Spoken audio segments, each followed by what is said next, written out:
श्री राम जय राम जय जय राम। श्री राम जय राम जय जय राम। तो आए कथा चल रही थी सीता स्वयंवर के दौरान शिव जी के पीना को भंजन करने के संबंध में। तो आज देखिए एक गंभीर विषय पर, देखिए एक कथा नहीं, ये जीवन का सार है। श्री रामचरितमानस को हम लोग समझ नहीं पाते हैं, उसको समझना है।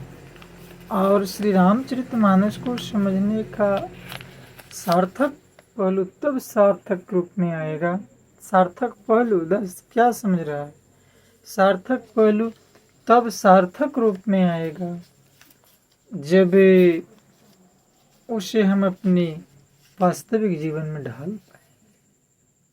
जिसे दास यूं कहे कि लोग कहते हैं कि रावण आखिर संसार में सबसे वीर व्यक्ति उस समय था।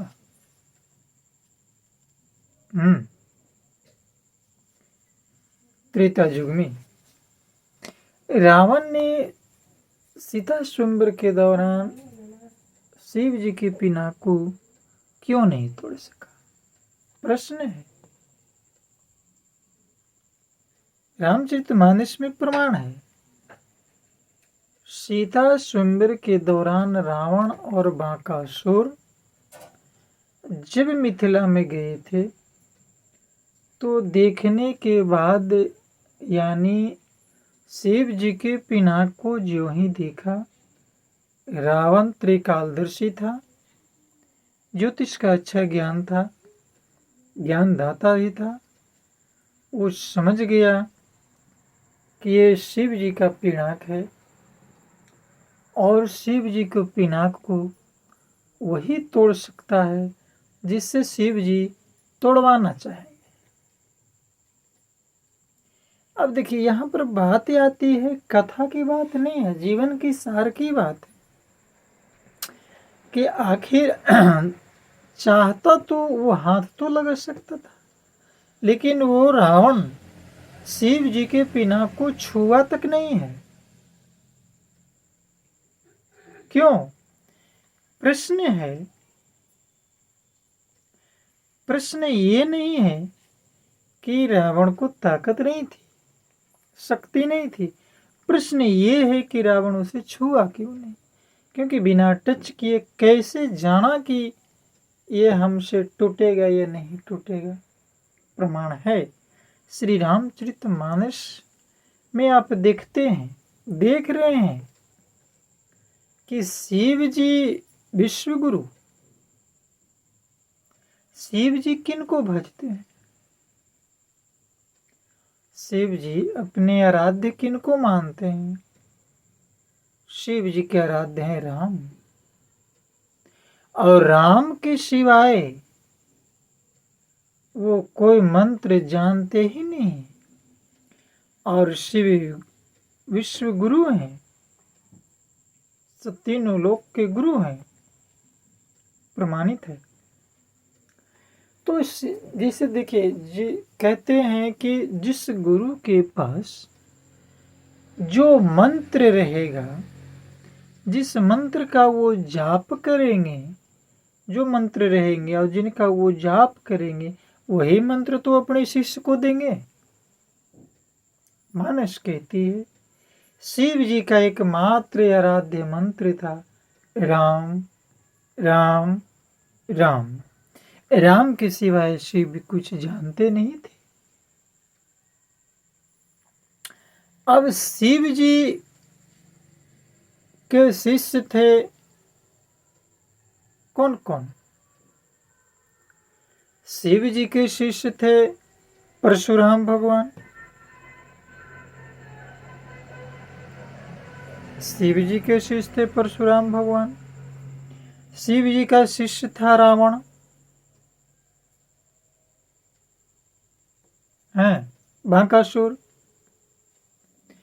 तो कथा कहती है, मानस कहती है, जीवन के सार में ये बताया गया है कि जो शिव जी गुरु स्वरूप जो राम मंत्र का जाप करते थे, जो बीज मंत्र है राम, सबसे उत्तम मंत्र, आखिर जिस गुरु के पास जो मंत्र रहेगा वही मंत्र तो अपने शिष्य को देगा।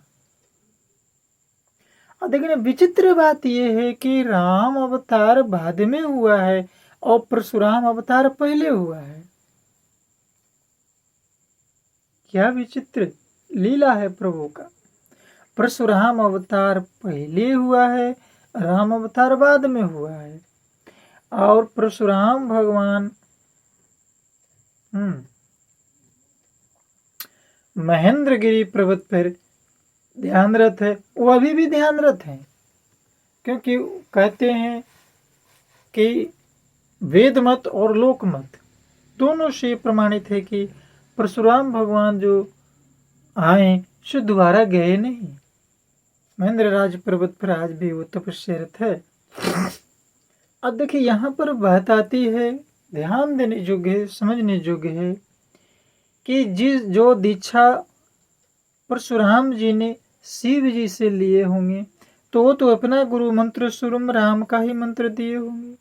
परशुराम भगवान किनको जपेंगे? राम का जपेंगे, क्योंकि गुरु से वो मंत्र मिला है और गुरु के पास राम ही मंत्र है, क्योंकि वो राम राम हमेशा कैलाश पर जपते रहते हैं, प्रमाणित है। अब देखिए कथा इधर मोड़ लेती है कि उधर रावण भी शिव जी से शिष्य, शिव जी से दीक्षा लिया है, तो शिव जी के पास मंत्र ही है राम, तो कौन सा मंत्र रावण को दे देंगे शिव जी? इसलिए उनके भी गुरु शिव जी हुए। अब गुरु का धनुष, गुरु का पिनाक यदि कहीं पर कोई दांव पर लगा हुआ है तो उनकी रक्षा कौन करेंगे? गुरु स्वरूप शिव करेंगे। और जिस चीज की रक्षा शिव जी कर रहे हैं तो क्या मजाल, क्या नीति कहती है कि उनका शिष्य रावण अपने गुरु शिव के धनुष पिनाक को भंजित कर दे? कदापि नहीं। और उधर देखिए परशुराम भगवान वो भी जानते थे कि ये हमारे गुरु का धनुष, राम राम तो पहले जपते थे, और वो जानते थे कि राम के सिवाय ये धनुष का कोई भंजन कर ही नहीं सकता। वो कथा वहां पर हो जाती है। बात रही रावण का, तो रावण ने जो ही अपने दिव्य दृष्टि से देखा कि ये हमारे गुरु का पिनाक है, तो गुरु का पिनाक को भंजन नहीं कर सकता, और बांकासुर को तत्काल कहा कि यहां से जितना जल्दी हो सके चलो। समझ गया, क्योंकि वो त्रिकालदर्शी था। यही कारण है कि रावण शिव जी के पिनाक को नहीं तोड़ सका। और दूसरी बात, रावण ने ये भी सोचा कि अब मेरा उद्धार कैसे होगा, क्योंकि ये प्रमाणित है कि रावण जानता था कि मेरा शरीर तामसी प्रवृत्ति का है, हमसे भोजन होगा नहीं। भोजन नहीं होगा तो वो कहा कि राम को भी वो जानता था, तो राम से मैं जबरदस्ती बदसलूकी करूंगा, युद्ध करूंगा, और युद्ध में राम मुझे मारेंगे, और मारेंगे तो उसके बाद में हमको वो तारेंगे। मरण होगा तो तारण होगा। यही प्रश्न को लेकर के रावण ने शिव जी के धनुष को मिथिला में राजा जनक जी के भरी सभा में तोड़े तो क्या टच भी नहीं किया है, अब बांकासुर को लेकर के चुपके से वहां से खिसक देता है। तो ये विचित्र कथा है अपने गुरु के प्रति श्रद्धा और अपनी मर्यादा का ख्याल रखने वाले महापुरुषों के लिए, भाई बहनों के लिए, कि हम रामायण के रहस्य को जाने, एक एक शब्द को जाने। जैसा कि दास एक दिन कथा में, याद नहीं है, कल कहा था कि सुंदर कांड की कथा सबसे सुंदर है, क्योंकि सुंदर कांड में विचार किया जाता है, किष्किंधा कांड में काम किया जाता है। तो बिन विचारे जो करे सो पाछे पछताए। सुंदर कांड सातों कांडों में सबसे सुंदर कथा। जबकि दास अभी कह रहा था मिथिला की कथा, सीता स्वयंवर की कथा, परशुराम राम संवाद की कथा, और ये कथा वहां पर मोड़ ले ली क्योंकि रावण ने शिव जी के पिना को क्यों नहीं तोड़ सका था।